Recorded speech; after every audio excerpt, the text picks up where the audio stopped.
If working hard automatically led to success, the most overworked people would also be the highest paid, the fastest promoted, and the least likely to be laid off. They aren't. In a recent survey of employees laid off after more than 5 years with the same company, over 70% believed their loyalty would protect them. Many hadn't updated their resume in years. Their professional network had gone cold. They weren't unprepared because they were careless. They were unprepared because they believed the system would reward commitment. That's the promise most of us grow up with. Work hard. Stay loyal. Good work gets noticed. The problem isn't that hard work has no value. The problem is believing it's the only thing that creates value in your career. Every job has 2 job descriptions. The first is the one you're hired for. The second determines whether your career actually moves. Most people spend years mastering the first and never realize the second exists. That's why they can become indispensable to the work while remaining replaceable to the company. Once you understand that second job, many frustrating career experiences stop feeling random. When you start a new job, your responsibilities are clear. Deliver results, meet deadlines, solve problems, help the team. Those expectations are written down, measured, and discussed. But there's another expectation that rarely appears in a job description. Make your value visible, not by exaggerating your work or pretending to know more than you do, by making sure the people who make decisions understand what you contribute and why it matters. This sounds obvious, but most people never treat it as part of their job. They assume quality speaks for itself. Organizations rarely work that way. Imagine 2 employees producing the same results. The first quietly finishes projects and immediately starts the next one. The second finishes the same projects but also explains the business impact, shares progress with stakeholders, and builds relationships across departments. 6 months later, leadership discusses promotions. Who has a clearer reputation? It usually isn't the person who worked harder. It's the person whose value is easier to recall. That's not always because managers are unfair. It's because they're operating with limited attention. Managers don't observe every decision you make. They don't see every problem you solve or every hour you spend preventing mistakes. They rely on what they remember when promotion, compensation, and staffing decisions are made. That creates a simple but uncomfortable reality. Doing valuable work and being known for valuable work are 2 different things. Many competent people confuse the two. They believe humility means staying silent and letting results speak for themselves. But organizations don't reward work they never fully recognize. Your contribution has to survive performance reviews, leadership meetings, and budget discussions. If your impact isn't visible in those moments, it has little influence on your career. That raises an obvious question. If visibility matters so much, why do loyal employees still spend years waiting for opportunities that never come? Hard work creates value. Visibility converts that value into opportunity. Those are not the same process. Think about the employee who quietly prevents problems before anyone notices them. They fix mistakes, support teammates, and keep projects running smoothly. Ironically, the better they perform, the less visible their contribution becomes because nothing goes wrong. Now compare that with someone who regularly presents updates, explains results, and connects their work to business goals. Both may contribute equally. Only one consistently shapes how other people perceive their contribution. This isn't just office politics. It's basic human psychology. People make decisions using the information that's easiest to remember. Managers do the same. During promotion discussions, nobody reconstructs months of daily work. They remember visible achievements, recurring conversations, and names that repeatedly appear alongside important outcomes. That's why research has found that performance alone becomes a weaker predictor of promotion as careers progress. Once competence is assumed, visibility, sponsorship, and perceived leadership begin carrying more weight. Many people hear this and think the solution is self-promotion. It isn't. The goal isn't to look more valuable than you are. The goal is to make your actual value impossible to overlook. That's a very different skill, and even that doesn't explain everything. Some highly visible employees still don't advance. Some loyal employees still lose their jobs overnight. Which means there's another rule operating beneath visibility.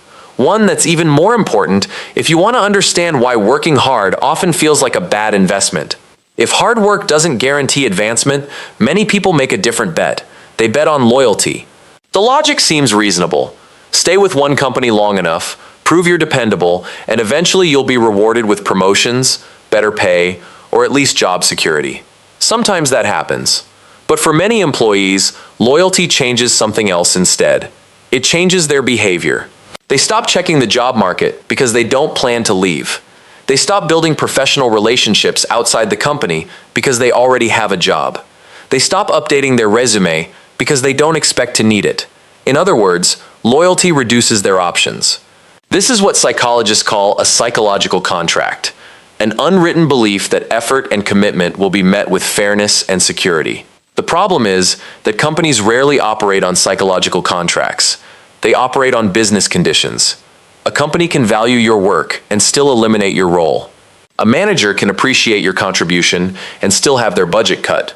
A leadership team can praise your loyalty and still decide that reducing headcount is necessary. None of those decisions require anyone to break a written promise, but they do break the promise employees thought existed. That's why layoffs often feel personal even when they aren't. The employee is thinking, I did everything I was supposed to do. The company is thinking, the business changed. Both statements can be true at the same time. The danger isn't loyalty itself. The danger is allowing loyalty to replace career management. Your employer manages the company's future. You are responsible for managing yours. That means keeping your resume current, maintaining your network, understanding your market value, and staying aware of opportunities, even if you have no intention of leaving, not because you expect the worst. Because depending on a single employer for your entire professional security gives that employer all the leverage. The moment you stop maintaining alternatives, your career becomes dependent on decisions you don't control. That leads to another question.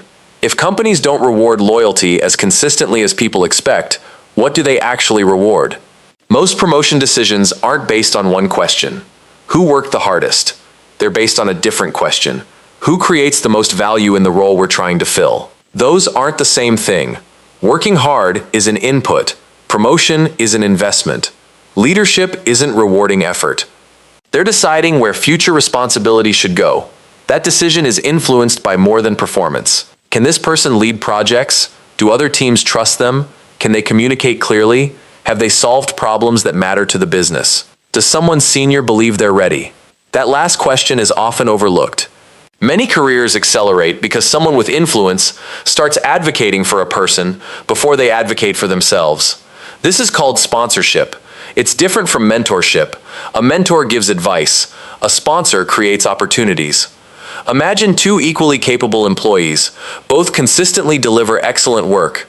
One has a senior leader saying, "You should put Sarah on this project. She handled the last one exceptionally well." The other has nobody speaking for them.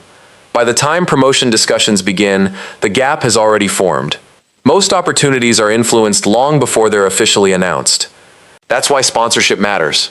Not because organizations are corrupt, but because decision makers rely on trusted opinions when they don't have complete information.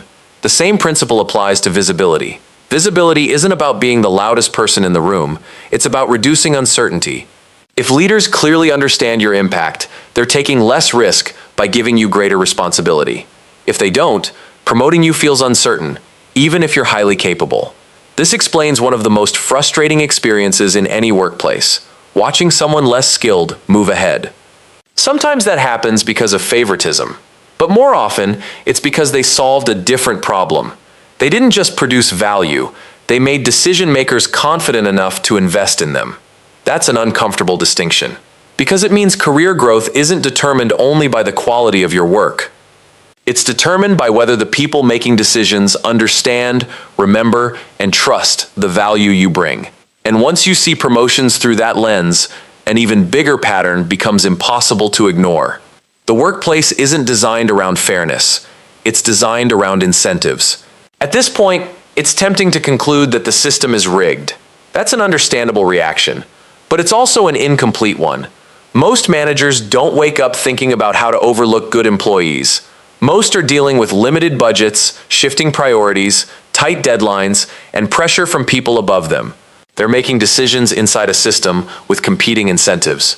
And incentives shape behavior more than intentions. Imagine you're managing 20 people. Performance reviews are due next week. You can't observe every conversation, every solved problem, or every extra hour someone worked. You simplify. You rely on visible results, trusted recommendations, recent achievements, and people who consistently stay on your radar. It's not perfectly fair, but it's predictable. The same pattern exists at the company level. When business slows down, leadership doesn't ask, who's been the most loyal? They ask, what keeps the business competitive? That's why profitable teams get cut. High performers get laid off. Entire departments disappear after restructuring. These decisions often feel personal because employees experience them personally, but the company is usually responding to financial incentives, not individual histories. This distinction matters. If you believe every disappointing outcome is caused by malicious people, you'll spend your career looking for villains. If you understand that many outcomes are created by incentives, you start asking better questions. What behaviors does this system consistently reward? What makes someone difficult to replace? What increases my leverage instead of my workload? Those questions shift your focus from fairness to strategy. And that's where careers usually begin to change. None of this means you should stop working hard. It means hard work should stop being your entire strategy. Competence is still the foundation of every strong career. Without it, visibility becomes empty marketing. Relationships eventually lose credibility. Sponsorship disappears when performance can't support it. But competence alone isn't enough.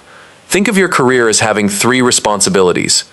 The first is doing excellent work. The second is making sure the right people understand the value of that work. The third is protecting your future, regardless of what your current employer decides. That means documenting achievements instead of assuming people will remember them. Building relationships before you need favors. Keeping your resume updated before you're forced to write one. Understanding what your skills are worth in the market instead of assuming your salary reflects your value. And perhaps most importantly, separating your identity from your employer. Many people become emotionally invested in the idea that loyalty will eventually be returned. Sometimes it is, sometimes it isn't. Your career becomes far more resilient when you appreciate your company without depending on it for your sense of security. That's not cynicism, it's diversification. Nobody would tell you to invest your entire financial future in a single stock, yet many people invest their entire professional future in a single employer and hope nothing changes. Eventually, almost every company changes. Leadership changes, markets change, technology changes, strategies change. The smartest employees aren't the ones who predict every change. They're the ones who stay prepared for it. So, is working hard a scam? No. Hard work builds skills. It builds trust. It creates real value. The scam is believing that effort automatically becomes opportunity. It doesn't. Opportunity is filtered through visibility, relationships, timing, sponsorship, business needs, and incentives that most employees are never taught to recognize. That's why 2 equally capable people can end up with completely different careers. One is playing the job they were hired to do. The other is also playing the job nobody explained. Once you understand that, a lot of painful experiences start making sense. The promotion you didn't get, the raise that never came, the coworker who moved ahead despite contributing less, the layoff that made no sense. None of those experiences automatically mean you weren't valuable. They often mean you misunderstood how value gets recognized. The workplace doesn't simply reward effort. It rewards effort that is visible, trusted, relevant, and aligned with what the organization needs at that moment.